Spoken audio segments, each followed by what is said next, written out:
Hello everybody, it's the Tripping Gnome here. I thought I'd put an entry into Chris Propfe's Show Your Oldest Pressing thread.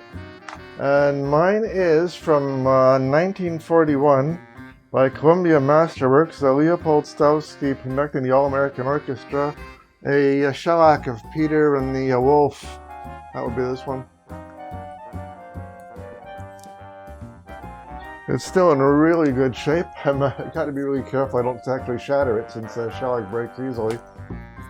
And that's the oldest one I know of. I do have a pile more shellac sitting in old film cans that I haven't actually looked up the dates on. I'm not even sure they're playable anymore, sitting in really in those old film cans for years. Anyway, that's it for now. So long, bye-bye, and see you around on the tube thing.